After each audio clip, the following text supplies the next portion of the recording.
Boker Tov, we'll just do one pasuk for today. Megilat Esther Perek pasuk vav.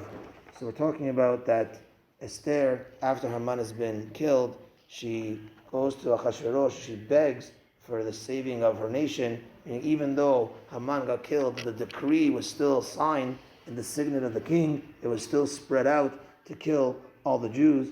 So, and at this time she revealed herself for what nation she came from, and she says the last part of her statement is pasuk ki echacha uchal v'ra'iti. How could it be that I'll be able to see bara'ah she'yimtzat tamid in the evil that's going to befall my nation?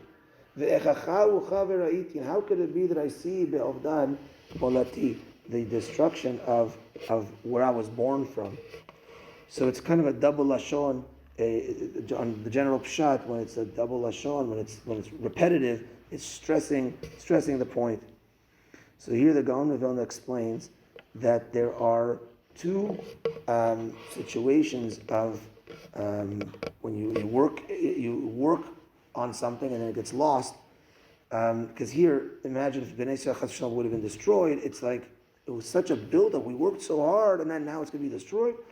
So here he says, this connects to if a person puts his whole effort in life in a limud, let's say, in a type of study, or that's not, let's say, Torah, or like he puts his life in a direction. His whole life he's working, and it's like you worked for nothing. You didn't even do what you were supposed to be doing.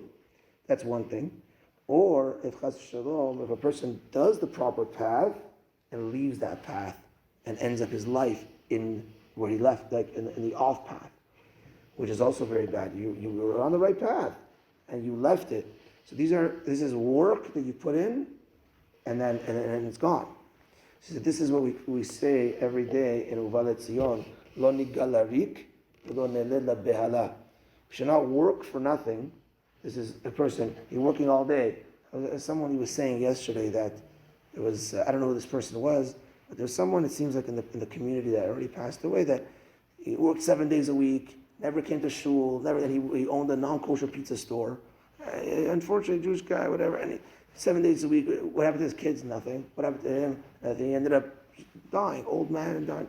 Like, but what do you work 7 days a week for? A non-kosher pizza store, and you know what? You work hard, worked hard, and wrong. Let's ask Hashem, please don't let me put my efforts for nothing. And not to give birth to also, it seems like to nothing, to something that's mevulbal, something that's confused. So here it's this concept of you're on the right path, you left it. So now everything that I gave birth to is now confused, is now in the off path. So this is what she's saying as well. She's saying that don't let it be that our nation gets destroyed. And says Vera'ah asher yimtzat ami is neged lo nigalarik, ve'ovdan molati is neged lo neled la behala.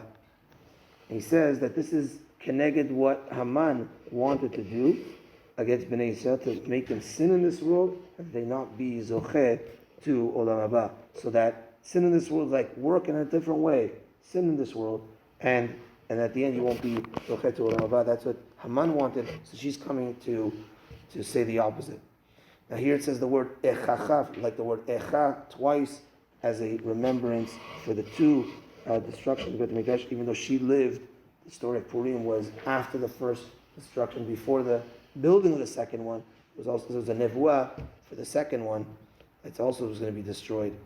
And then the Sefer Yosef Lekach over here adds one more point. He says that she revealed herself, that she's from the Jewish nation.